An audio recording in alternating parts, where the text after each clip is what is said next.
Hi అండి, అందరికీ నమస్కారం. Welcome to my channel it's my recipes. ఈరోజు రెసిపీ మామిడికాయ ముక్కలతోటి చేపల పులుసు, అది కూడా టూనా ఫిష్ తోటి అండి. మరి నా స్టైల్లో చేపల పులుసు ఎలా తయారు చేయాలో చూసేద్దామా? Let's get start the video. ముందుగా వీడియోలోకి వెళ్ళేద్దాం. ముందుగా స్టవ్ వెలిగించుకొని స్టవ్ పైన వెడల్పుగా ఉండే గిన్నెను పెట్టుకుందామండి. నేను ఇక్కడ చేపలు వండే చట్నీనే వాడుతున్నాను. ఇది బయట దొరుకుతుందండి. ఇందులో ఒక పావు కప్పు దాకా నూనెను వేసుకుందాం. చేపల పులుసులో ఎప్పుడైనా సరే, చేపల పులుసునే కాదు, ఏ నాన్ వెజ్ ఐటమ్స్లో అయినా నూనె కొంచెం ఎక్కువగా ఉంటేనే బాగుంటుంది. నేను ఇక్కడ పావు కప్పు దాకా నూనెను వేసుకున్నానండి.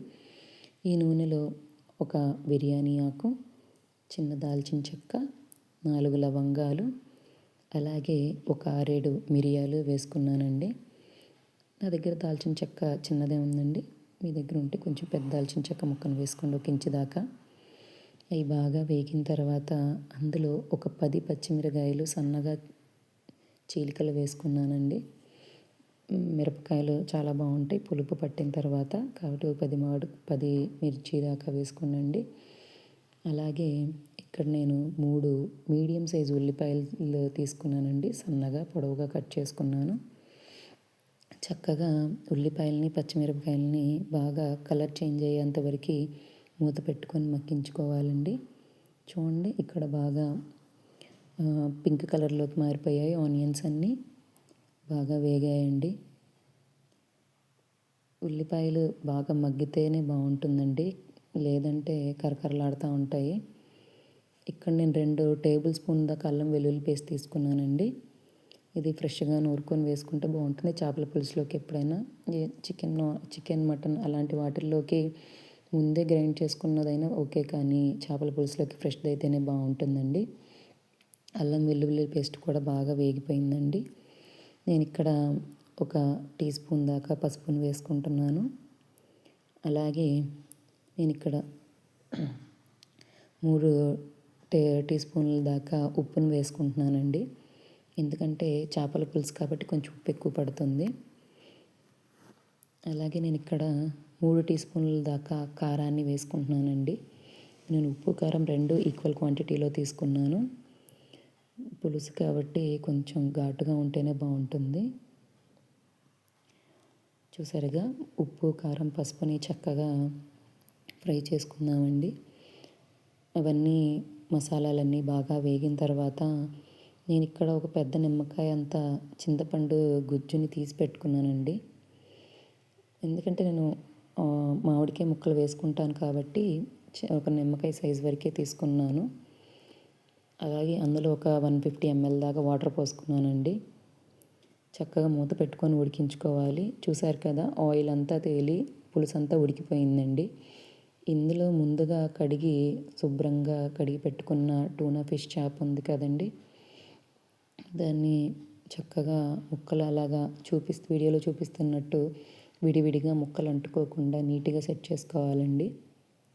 ఎప్పుడైనా సరే తలపాటును మాత్రం మధ్యలోనే పెట్టుకోండి. మనం వండుకునే గిన్నెకి మధ్యలోనే పెట్టుకోవడానికి ట్రై చేయండి. ఎందుకంటే కొంచెం షెల్ అవి ఉంటుంది కాబట్టి మధ్యలో పెట్టుకుంటే లోపల దాకా ఈ పులుసు అంతా వెళ్ళి బాగా ఉడుకుతుంది. చూసారు కదా, నాకు 2 తల ముక్కలు ఉన్నాయి, మధ్యలోనే పెట్టుకుంటున్నాను నేను. చక్కగా ముక్కలన్నీ ఒకదానికొకటి టచ్ అవ్వకుండా నీట్గా పెట్టుకోండి.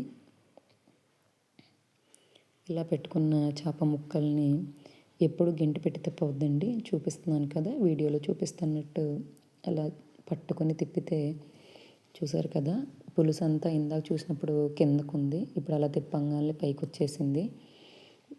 సిమ్లో పెట్టుకొని ఒక 5 నిమిషాలు ఉడికించుకోండి. సగం దాకా ముక్క ఉడికిపోయిందండి.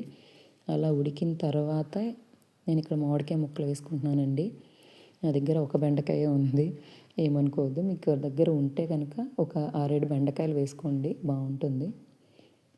చూసారు కదా, చక్కగా సెట్ చేసి పెట్టుకున్నానండి మామిడికాయ ముక్కల్ని కూడా. అలాగే పులుసు ఉడుకుతున్నప్పుడు కరివేపాకు వేసుకోండి, స్మెల్ చాలా బాగుంటుంది తాలింపులో కన్నా. కానీ చక్కగా మళ్ళీ ఇంకొకసారి అలాగే గిన్నెని తిప్పి పెట్టుకుందామండి.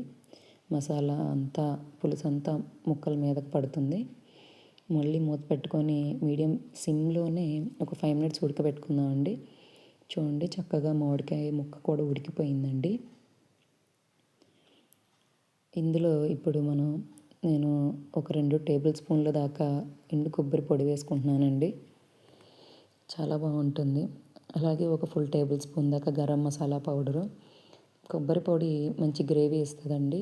టేస్ట్ కూడా బాగుంటుంది. పులుపు ఎక్కువ వగరు అలా లేకుండా బ్యాలెన్స్ చేస్తుంది. అలాగే కొంచెం కొత్తిమీర తరుగు కూడా వేసుకుంటున్నానండి. మళ్ళీ ఆ మసాలాలన్నీ చేపలకి పట్టేలాగా పులుసులో కలిసేలాగా తిప్పుకొని ఒక్క 2 నిమిషాలు మూత పెట్టి మగ్గించుకోండి. చూడండి నూనె ఎంత తేలిపోయింది. ముక్క అంతా బాగా ఉడికిపోయిందండి. చూపిస్తాను చూడండి. చూడండి చక్కగా ముక్క అంతా ఉడికిపోయింది. అంతేనండి. ఒక గిన్నెలో తీసుకొని సర్వ్ చేసుకొని వేడి వేడి అన్నంతో తింటే చాలా బాగుంటుంది. నచ్చిందని అనుకుంటున్నానండి మీకు ఈ డిష్, ఈ రెసిపీ. చూసారు కదా. లైక్ చేయండి, షేర్ చేయండి, కామెంట్ చేయండి. తప్పకుండా ఈ రెసిపీని ట్రై చేయండి. Thank you.